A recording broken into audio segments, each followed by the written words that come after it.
are back with another episode of Real Life Movie Talk. It's your boy Chris. BlockbusterBen, guys, what's happening? It's early. We're doing an early recording this week. We had other stuff that we had. I was supposed to be on vacation this week, honestly, and then the Ravens lost. The Ravens lost and canceled it. No, between a whole lot of factors beyond my control, we had to cancel the trip. So here we are. We just figured let's stick with the early date anyway and knock it out. So anyway. Are you getting your money back? Everything? Yeah, everything's good. We're going to be able to... That's the one thing about these times that we're in. You could basically cancel something up to the last minute and tell them it's because of coronavirus or whatever. Keep up on it because I'm still waiting for my refund from March. Oh, wow.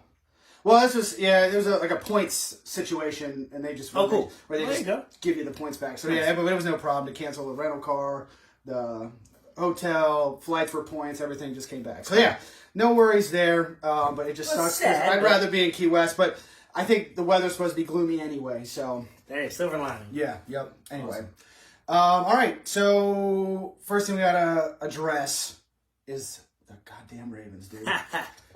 The Ravens. All right. They blew it. Yeah. I don't understand what happened. Well, in all fairness, right? Still using it. It's still Bill Belichick. I think they took some losses they shouldn't have, and they're going to wind up being a pretty competitive team this year. But particularly yesterday, right? Yeah. Super windy conditions. It had to be a rush first game. And we lost Brandon Williams. We lost Calais Campbell, two of our big guys. Was it Wolf? Was it Alex Wolf? Or Mike Wolf? He got hurt, and he came back, but he's playing hurt. And these are our big offensive line guys. Yeah. So... Yeah, it was just a struggle, man. It was a rough game, but yeah, and still got to support them. We rock with them till the end. Yeah, of course. I think we're still gonna make the playoffs. We're gonna be, if anything, I'd rather go into the playoffs not being expected to win because we won both our Super Bowls as underdogs, as you pointed out a few weeks ago. Yeah. Yeah. So anyway, let's not harp on it, but just have to address it. Since we touch on them every week. Yeah. Beer, Chris. Yes. Shout out to your boy Fabian. Fabo. You're not wrong. Yep. You're not wrong. I appreciate the love. So got a text from a man right before we're about to record saying Chris is 100% right. Best light there is. Yep. What can you say? What can I say?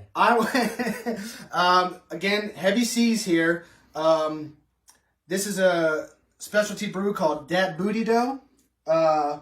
It's sweet can. That's what drew me to it initially, was the name in the can. They did it in partnership with Mix 106.5, Reagan and Bethany, I guess they're DJs. And I didn't know this until just now, but Dat Booty Dough celebrates the season of giving, and for every 4-pack purchase, a portion of the proceeds will go to the Maryland Food Bank. So that's pretty cool. I haven't seen this in stores.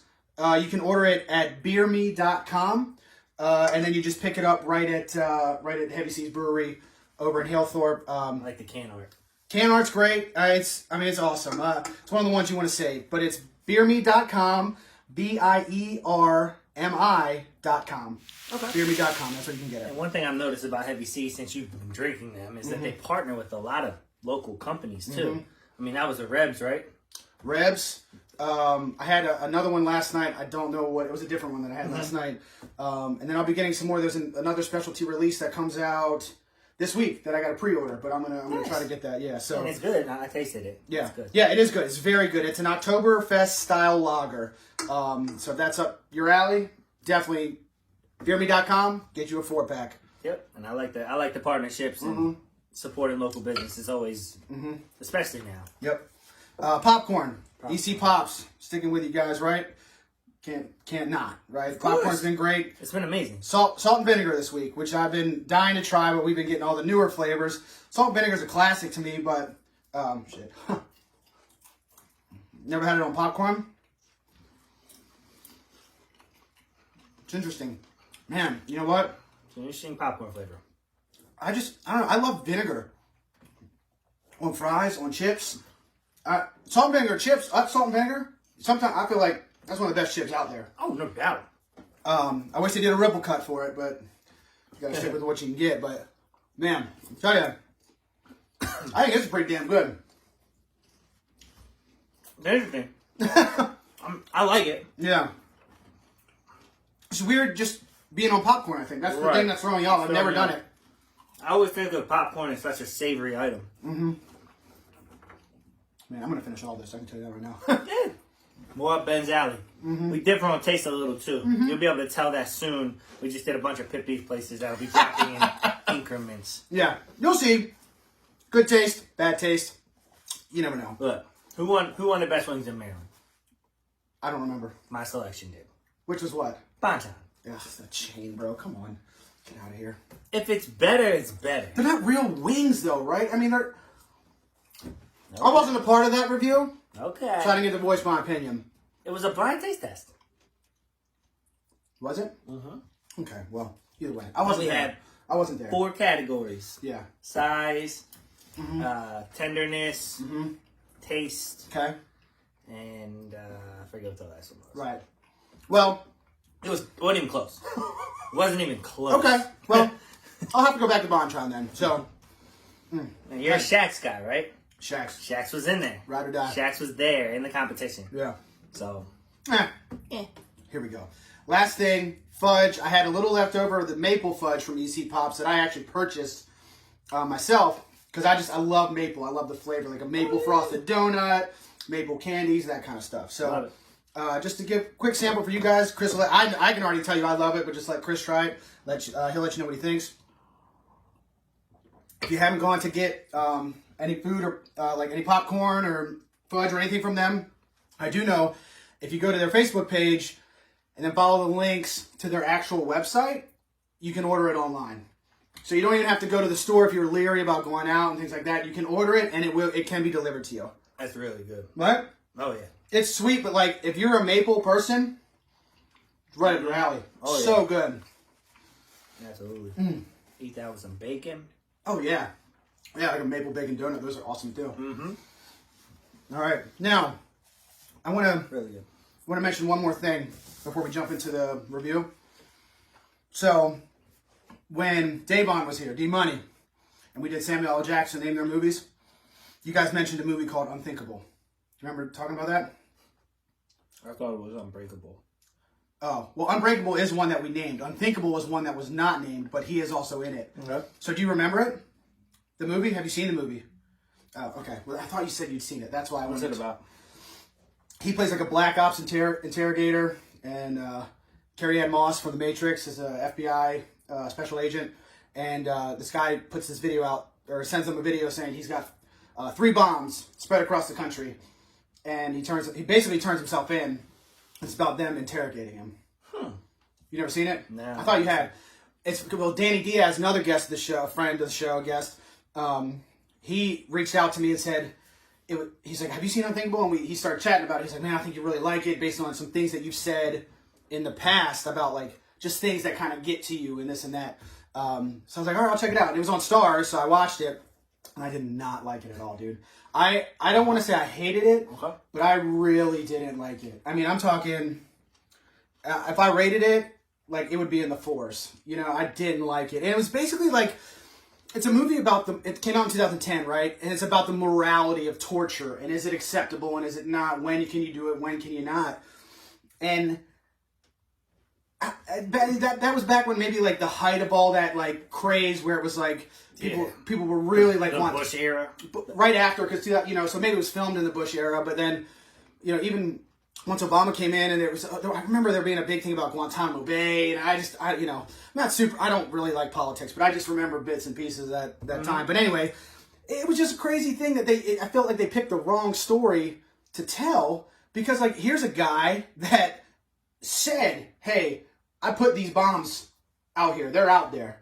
So that's the case. Like, you got to do what you got to do to find out where those bombs are. It wasn't like they thought so he came in like it was a game in his mind, like, you're never going to get me to tell you where they are? Yeah. He was ex-Special Forces. He converted to being a Muslim.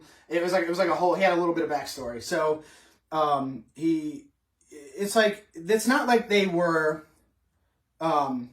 they had a hunch that this guy might be a terrorist. Okay. And they were going to torture him to find out. There's no mystery in it. No, he said, I put this stuff out there. And they're nuclear bombs that he put out there in like major cities. So, I don't know. I just felt like it was a terrible story to try to get that point across. And I just felt it was so extra. How many of the bombs were in the United States? All of them. Bastard. Yeah, all New of York, them. LA, and New York, LA, Texas, Dallas. Close. Yeah. See how predictable those movies are? Yeah, it just, I didn't like it, man. It just, you know, the torture didn't bother me. I'm not queasy when it comes to violence and things like that. It just, I don't know. I would not recommend this movie at all. So Danny, I'm sorry. I know we chatted a little bit about it, but he's like, damn, that's the lowest thing he's like, that's the lowest movie you've ever rated. And I'm proud that I was the one that said it. Danny's gonna be scared to suggest this to you. No. Off camera. Hey, you should check this out. On camera. Danny's an idiot. No, he wasn't the only one that said it was good. I mean, I think it's rated 7.1. Like, that's the average user rating. So not bad for a user rating. I'm in the minority there, I think. I'll check it out, Danny. I got your back, man. Don't stars. There you go. Anyway. Unthinkable? Yeah, unthinkable. Moving on. Jungleland. Jungleland. Break down the movie a little bit. Yeah, it is, whatever. Directed by Max Winkler, Henry Winkler's son. I don't know if you know who Henry Winkler is. Yeah. Coach Klein. Hey. Yeah, Coach Klein from Waterboy. That's what I always remember him from. Yep. He wrote it also with two buddies, I guess, that are his like writing partners. Rated R, came out. It just got released, I think, last week. Like this I was said, his son, right? Yeah, his son did this. And hour 30. It was a quick watch. Rated R. The plot is basically about these two brothers. I explained it a little bit last week, but if you didn't see last week, it's about two brothers. They're in debt to this gangster, and they agree to escort this girl across the country on the way to this bare knuckle fighting tournament that the younger brother is like a really skilled fighter. So they're going to compete in this tournament, and part of the deal that the guy's not going to kill him is that, hey, you need to take this girl across the country and drop her off here. So that's I mean, it's a pretty simple plot, I think. It's nothing crazy. Charlie Hunnam's the only dude I recognized. Charlie Hunnam is the main character. I would say he's the older brother. Stanley Kaminsky is his name in the movie. Jack O'Connell is his younger brother, Walter Lyon Kaminsky. He's been in some things. Unbroken, 71. He was in a movie called Eden Lake that I really liked. But, I mean, you may recognize his face. That was him from Unbroken? Yeah. The main character? Yeah. Oh, wow. Mm-hmm. I really liked him in that. Yeah. So he's good in this, too. I thought he was good in this, too. And then the girl is Sky. She's played by Jessica Barden, who I'd only ever seen in one other thing. Courtney and I watched this show on Netflix. It's called The End of the Fucking World. And it's this comedy about these two kind of like lost souls, and they go on this crazy journey together. There's only 2 seasons, quick 20, 30-minute episodes. And it was entertaining. We really liked the show, and I think she's a good actress as well. Is it over? It's over, yep. Did the world end? No. That's more of like a metaphor. Okay, the world isn't actually. It's more about like their drama. You know, they feel like the world is ending or whatever. But the show's pretty good. Okay. So anyway, you want to jump in to your Back to thoughts? movies? Yeah, jump into your thoughts, man. What do you think? I didn't like it. I didn't like it at all. Chris actually told me yesterday he hated it. Yeah, if I'm being honest. And the thing about movies like this, right? So I love Charlie Hunnam. Mm-hmm. I don't know. I just think he picks bad movies. Or he picks movies that puts himself in a bad role.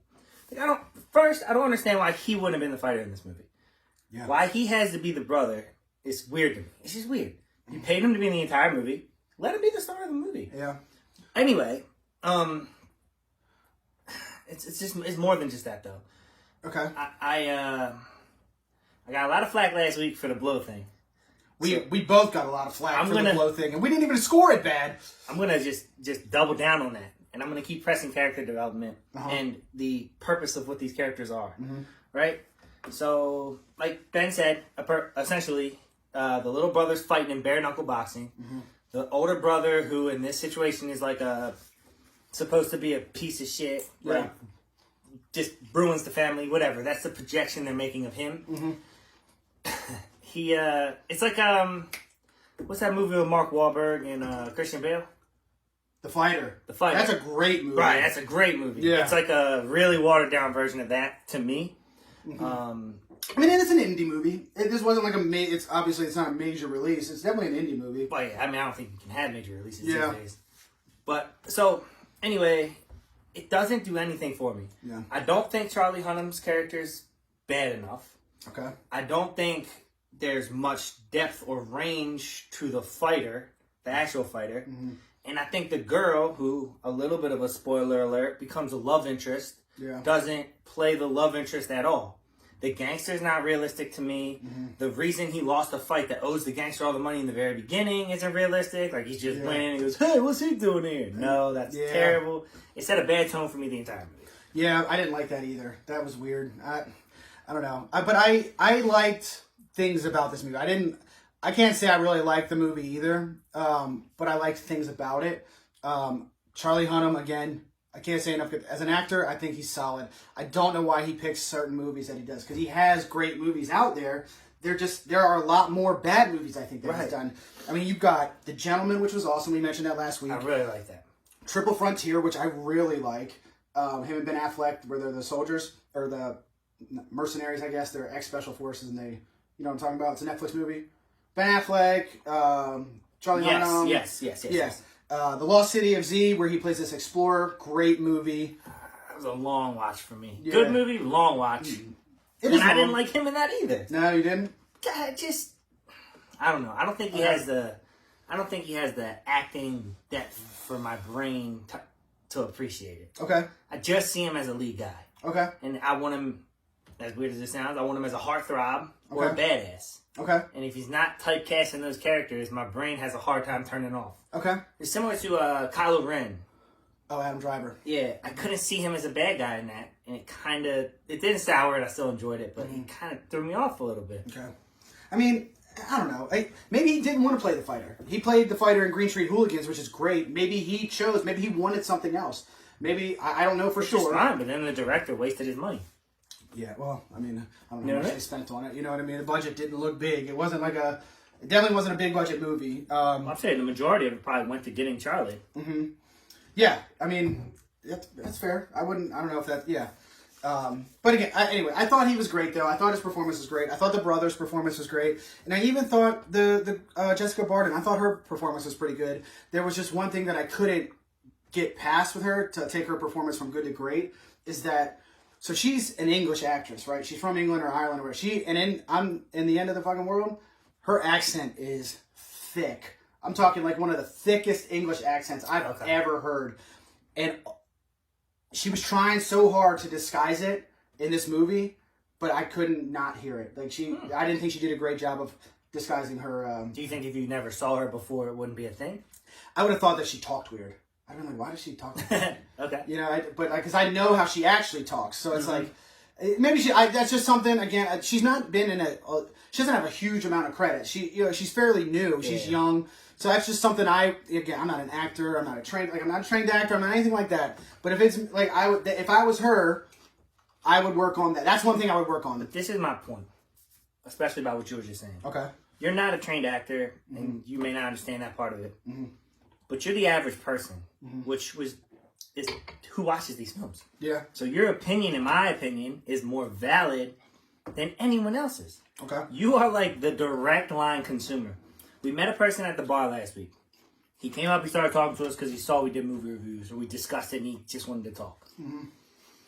While it was a great, very interesting conversation, he had a film degree. Mm-hmm. And his opinion on films almost mirrored what I would expect someone with a film degree to be. So I really appreciated everything he said, but I'm trying to do this as a regular guy. That's what we said first episode. That's exactly what we said. And you're 100% right, because when we asked him what his favorite movies were, it's almost textbook what they teach you in school. You think like, this is my favorite movie of all time, a movie from the 30s. Well, he didn't say Citizen Kane, which would probably be the textbook, right? Right, but he said similar movie, like an old movie from the 30s is his favorite because it's the first movie that you sound as a character. And I was like, I can appreciate what it did for the. That's fine, culture, but like of all time, I just didn't get it. Like that to me is like, come on, man. I'm sure I haven't seen it.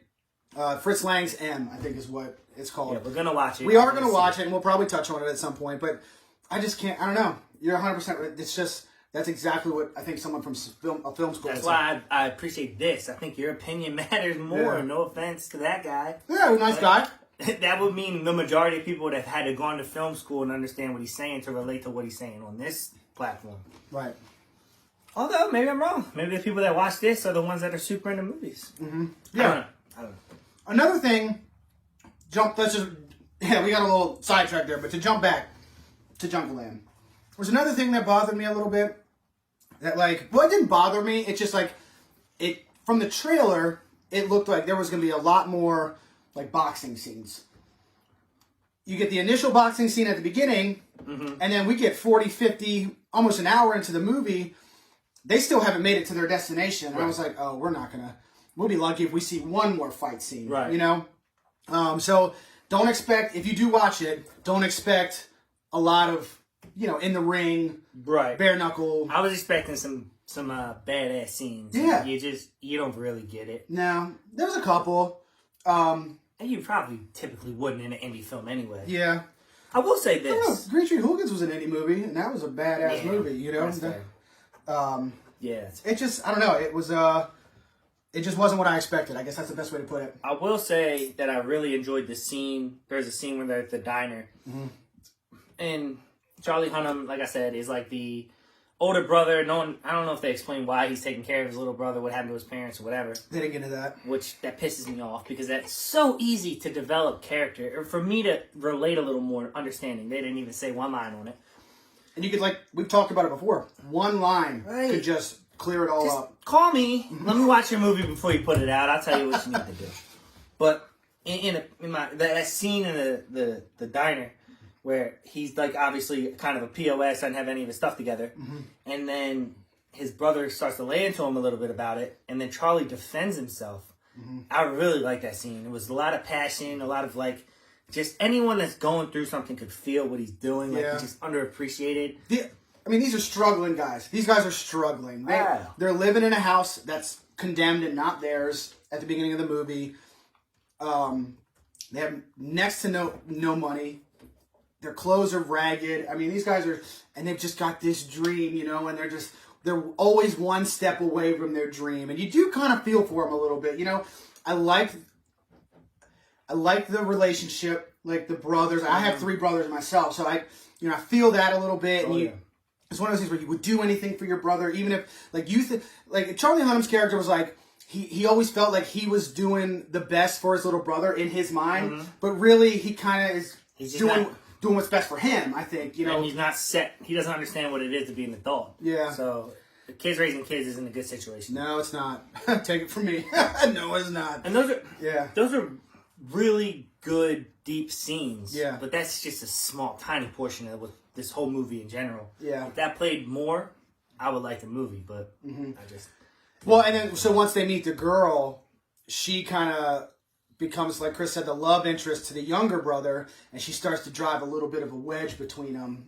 She's in the little brother's ear about he's using you, and he's this, and he's that. Well, is she doing that, or is she actually trying to help him? That's another fun thing, well, too. It depends on, it all just depends on how you look at it. But if you're looking at it from Charlie Hunnam's perspective, if you're looking at it from the younger brother's perspective, though, then it all depends on how you view the movie and the characters and who you relate to the most, I think. I don't know. There are good things about it. I think the dynamic between the 3 of them, I thought there was great chemistry between all of them as far as acting went. I don't know. There were 2 major plot holes for me that that's what really took it down notches for me. And I don't want to get into them too much because they would... I won't get into this. The first one, I will say, there's a scene where Sky, the girl, she doesn't want to go back to where they're supposed to be taking her. So she tries to escape. She steals their car, and she wrecks it almost immediately. And it's in the middle of an intersection. She crashes into another car, like a car that's moving, like a person was in it. He gets out, and he's like, what the hell? You hear sirens almost immediately. And then she starts running away. Charlie Hunnam's chasing her down the street. And then it just never cuts. Once they have their dialogue, it never cuts back to the accident. Right. And, how does that hit and run not get addressed? I just felt like they get the car back. They get the car back, and you find out later that the car was stolen anyway in the first place. So it's like if police showed up to that scene, then they lose the car right then and there. The car stolen, I don't care. Yeah, it was just, that was a huge thing that when it happened, I couldn't let it go. It really got on my nerves, man. Did you notice that? Or Yes. I was like, oh my God. Just imagine being the officers to show up to the scene like, can't be an accident without a driver. Get out of here. Let's get out of here, man. Screw you, the guy, the victim of the accident. Like, I know it's here. What do you want from us? Yeah, we can't do anything. Oh, man. But yeah, and then the other one, there was just a little detail at the end about what, I just can't get into it. But there was another plot hole at the end, and I just was like, one small 15 to 30 second scene could have addressed it, and they didn't do it. So it's like, you got a whole movie wise. Yeah. It's almost like the dude wrote the movie himself, put it out, maybe they went over budget and he didn't have time to fix something, and then said, this is the best we could do on the timeline. Could be that. It really does feel like an unfinished product. Could be that. The storyline would have been okay. It's not very original. Oh my God, you lost a fight you're supposed to win. The mafia wants to kill you. Mm-hmm. Now you owe us a favor. Obviously, there's been movies like that before. And it can work. Obviously. I mean, the ideas don't have to be original for it to be a good movie. Nope, not at all. So, yeah, like I said, I would love to start a company where I just consulted with movie firms, and when they had their finished product, I watched it and told them what needs to happen. Well, I mean, they do focus groups nowadays, but with a movie like this, I don't think you get focus groups. I mean, I don't know how big the production or the studio has to be for a movie to get a focus group to come in and watch it. Well, I wouldn't even want to get paid unless they use my ideas. You know what I mean? Oh, okay. I'll watch it, tell them some suggestions. If they like the suggestions, buy them from me. Okay. Or contract me, and I'll just be on salary and do it for all their movies. Okay, well, I mean, I've said all I really need to say about it. Courtney watched it with me. She gave it a 5.8. That's her score. So, I do want to say something else about it. Oh, go ahead. Yeah. Don't waste your money on it. I was going to say that when I scored it. Oh, my bad. No, you're good. I was definitely going to say it is not worth the $15 that I spent to buy it. It's not worth the 2 hours it takes you to watch it. Definitely not worth your money. Yeah, I would say if you're interested in it at all, wait till it hits a streaming service or something and watch it for free. Definitely, it was either $10 to rent it or $15 to buy it. So I was like, well, I might as well just spend the $15. And based on the movie quality, it'll be free in a month and a half. I would say that's probably correct. So yeah, your score, Courtney 5.8, Chris 4.3. Okay. I didn't. I mean, it wasn't the worst thing I'd ever seen. I just don't like it. Yeah. That's fair, dude. I would say I would have finished it either way. Yeah. There was definitely things I liked, things I didn't like, and that's where I'm at. That's in the 5s. I'm gonna say, man, I might be right. I'm gonna say 5.5. Courtney's a little higher than me. I'm a little higher than Chris. 5.5 is the score. Do you find that you and Courtney are very close on your opinions on movies? For everything except comedy. Okay. For the most part, we agree. When it comes to comedy, it's a little different. Now, let's see. What's the prime? Oh, perfect example. Sunny, my favorite show of all time. She hates it. So funny. She hates it. Oh, really? Absolutely hates it. So that's just, there are some that we do agree, but for the most part, when it comes to comedy, I'll be like, you gotta see this movie, it's so funny. She'll be like, all right. So, I don't know. But when it comes to, just it's hard to laugh when the person in the room isn't. Well, that's also true. When I'm thinking, I gotta show you this, it's so funny, and I'm, enjoying the hell out of it, and she's just like... You get so excited. Yeah, so, I don't know. I'm the same way. Julia, actually, me and her share a lot of the same taste. Okay. Including food. Okay. Which is oddly weird. Okay. But I almost promised if she came on Pit Beef stuff with us, she'd have the same opinions I did. You think so? Always, yeah. That place in Philly is hands down our favorite pizza. And... That was a good score. I don't even know. Yeah, I don't even know how to explain it. People hate that pizza. I get people give it shit all the time. It's sloppy. It's football. I think Portnoy rated it a 6.5 or 6.6. Okay. I love it. I don't care what other people think. I'm going to be honest about how I feel, but it's just weird because her and I link up so well. I don't know if I've ever had a pizza with a sweet sauce, so that was intriguing to me. Yeah, it's so good. Yeah? Have you been to John's spot? John's favorite coal fire. Yeah, we've been meaning... Actually, you know what? We're off all week. that's going to be on the to-do Okay. list. Cool. Yeah, I'd like to hear what your opinion of that is. Yeah, we'll definitely check that out. I don't need to say much to convince Courtney to go get pizza. That's like her favorite food. All right, so Ben's off all week. I am. And next week is Thanksgiving. It is. So we are going to do another double feature. Double feature. I didn't even think about it until Ben said something. But since we're doing a double feature, we're doing something, I guess, sort of Thanksgiving related. And I said, let's pick two. He said 2 movies. I said, can I pick one? He said yes. Now, it's not like you have to ask me though. Don't. No. No, it wasn't like that. But I was like, he had 2 in mind, and I wanted to interject this one. Yeah. This one has like a real outside corner edge to do with Thanksgiving. And I've never seen it. Because Apocalypto. Right? I'm going to throw this out there right now. It is a subtitles only. Mel Gibson wrote and directed it. I loved this movie. And I haven't seen it in probably 10 or 11 years. Awesome. So maybe I hate it when I rewatch it. Yeah. But they're indigenous people in this movie. Yep. So that's kind of my tie to Thanksgiving. Yep. Well, I love Mel Gibson as an actor and a director.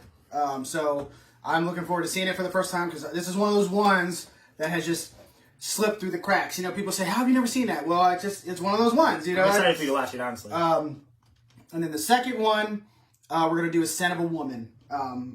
Al Pacino, Chris O'Donnell, I think it's from the early 90s. And Chris O'Donnell in the early 90s was the shit. Sorry to interrupt. No, that's fine. I don't know. I couldn't tell you a lot of his movies, and I'm glad we're probably not playing name their movies for him. Three Musketeers. Yeah, but it's supposed to be great. It's one of my brother's favorite movies. And it's another one of those ones that has just always slipped through the cracks. Never seen it. So I got 2 new movies that are supposed to be pretty good for next week, and that'll be great considering this week was just kind of like a letdown almost. And then the Ravens kind of let us down. Yeah, it was a sucky week all around, I feel like. Except for Pit Beef. We had a decent run with the Pit Beef, and I'm looking forward to seeing those videos and what you guys think about those as well. Be ready for the Beefalo Bob's video drop. Yeah.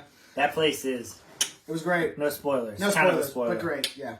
Okay, so last but not least, bro, let's get to this. We're going to do another edition of Name Their Movies. Oh, redemption version. Oh, man, I can't believe I lost last week. I'm still mad about that. You're like, not mad, but like... What's the score? 14-1? Well, this is episode 4, so third... Well, because of the Marvel, we'll end... Oh, yeah, so maybe 10-1 or something, I don't know. But I already got the name, let's see, or I should have the name, let's see what we got. All right. Brad Pitt. Brad Pitt. Okay. Who I like. I think he's really talented too, man, as an actor. He's... I'd say one of my favorites, but I enjoy it. He's got just such a charisma and just an on-screen presence that you just can't help but be drawn to. He's a great actor. Great, yeah. But you won, so you go first. I'm gonna go easy. Let's just say Ocean's 11. I watched it yesterday.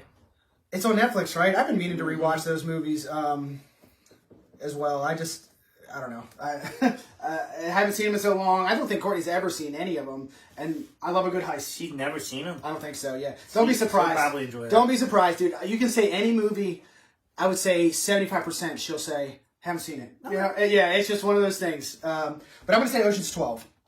Then I'm going to say Ocean's 13. Boom, just knock them out. It's a quick easy for me. Quick easy. On to, let's see, Mr. and Mrs. Smith. Which I love. Mr. and Mrs. Smith is so... I didn't like it. Really? I'm not into the unrealistic gunfights. Oh, man. It's just me. I don't think it's unrealistic. I don't know. I love that, man. I think it's so fun. Did you say you didn't think it was unrealistic? I'd have to see it again. But it felt like just a fun action John movie Wick. for me. John Wick's way better, I think, than okay. Mr. and Mrs. Smith. But unrealistic either way. Oh, God, man. You keep doing this to John, and I'm getting upset. But we need to review John Wick one week. Someone write in the comments that they think that's realistic, that they think John Wick could actually do all of that. Now, he trains. I saw the training. Mm-hmm. He shoots well. That's cool. Mm-hmm. He's not killing an entire... I don't care. You know, it doesn't matter. Doesn't matter. Okay. Fury. Ooh, good one. Yeah, I love that movie. Him and my boy Shia LaBeouf. Ripping his tooth out, not showering. Get it together, Shia LaBeouf. Yeah, talk about method. That's like, whew, jeez. What did I say, 7? You said 7, which I also love. I wanted to be a cop or a detective for the longest time because of that movie. Oh, man, that movie's insane. Fight Club. Fight Club, great choice. Great choice. Fight Club. 7 Years in Tibet. Ooh. Yeah. I'm going to go Troy. Good one. that. Troy.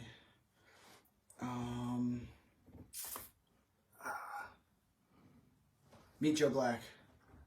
Ooh, that's a good one. Yeah. Starting to slow down now. Yeah. Yeah, it's funny because he's been in a million things, and it's like just trying to bring him. It's like, what is it? What is it? What is it? What is it called? I wish I could say the Friends cameo. It's a funny cameo in Friends. Yeah, he's Once Upon a Time in Hollywood. Once Upon a Time in Hollywood, yeah. First time he won an Oscar, I think, was for that movie. He did a really good job. I just watched that the other day, too. Again? And you hated that movie? Well, I want to keep giving it a fair shake. Okay. I watched it from halfway. It's a lot more tolerable for me that way. Really? Mm-hmm. And look, this is the thing about reviewing stuff, which I guess we should talk about. Okay. The score isn't always the score. If I watch it and I hate it, that doesn't mean I'm always going to hate it. If I rewatch it in a different mindset or I'm happier. Same thing with food. Yep. I could try the same food 3 times, and the first 2 not like it, and the third time go, wow, this is amazing. Yeah. Everyone can, too. Yeah. I don't want anyone to stand on scores like we know everything. We're just a couple guys. A couple randos. Yep. True Romance. What? I don't know any of his fucking romantic movies. But True Romance is Tarantino wrote that. That's a crime movie. Is it? Yeah, he plays this he's a small role. He's like a stoner on this couch in this one scene. It's like, yeah, it's Christian Slater and Patricia Arquette. I forget who directed. Tony Scott directed it, but Tarantino wrote it. I know that. Nice. Yeah. Tarantino's a good guy. You know him? Yep. Seems like a real asshole. He does seem like he could be very, Like very full of than himself. Yeah. The Legend of Sinbad. Wait a minute. I don't. It's an animated flick, and he's the pirate. Chris, I don't know if that's true, man, and I feel like you're lying to me. Yeah, no, write it down. I'm not lying to you. And we'll check it at the end. If I'm wrong, I'll lose. Right. I wanted to say Sinbad the Pirate, but I think it's called The Legend of Sinbad. Legend of Sinbad. I got no love. No? No. Okay, I'm going to say the Mexican.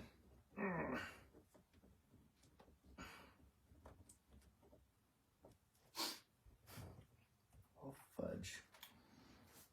I'm really dwindling. I can tell you're not. What you got over here? I don't know how many of his I have on the shelves, actually. I don't know what other kind of movies he's in. All kinds.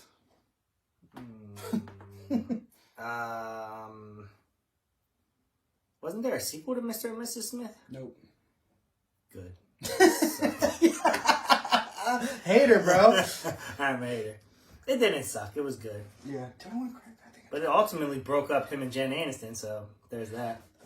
Yeah. Do I want to crack this? Do I want another beer? I don't think so. We're about to do a shot anyway. Screw it. I'll save it. I don't know. Give me... You ready for the countdown? 10, 9, 8, 7, 6, 5, 4, 3, 2, 1.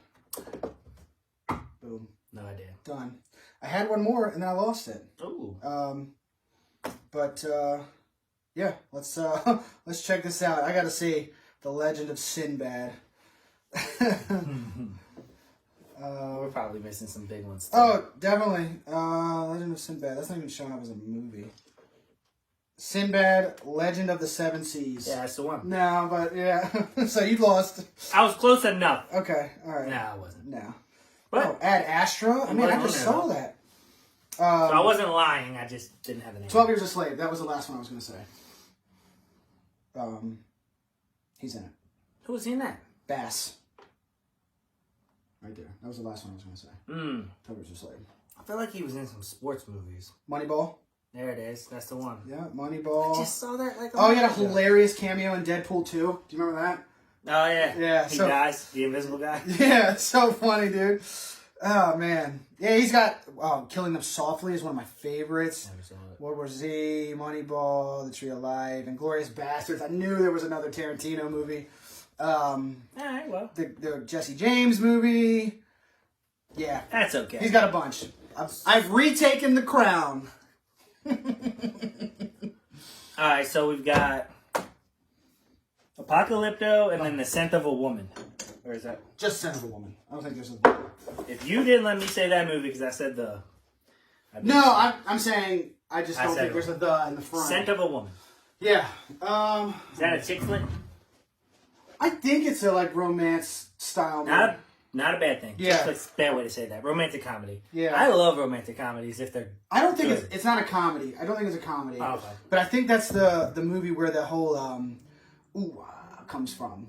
Yeah, you know that's like Al Pacino's thing. Like everybody when they do an impression of an impression of Al Pacino, they start with like ooh ah. Like I think that's where the movie. You're gonna let the people hang without an impression of Al Pacino there. I just did it.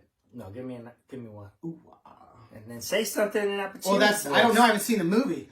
I tell you, Al Pacino gives one of the best monologues I've ever seen in any given Sunday. Oh my god, dude, that's halftime speech. I mean, what are you doing? Yeah, I ain't want you to be on puss with your hand raised, coach. Yeah. Oh, between living and dying. I love that, dude. Yeah, that's a great. Anyway, all tonight, episode 14. Episode 14. Cheers, buddy. See you guys next week.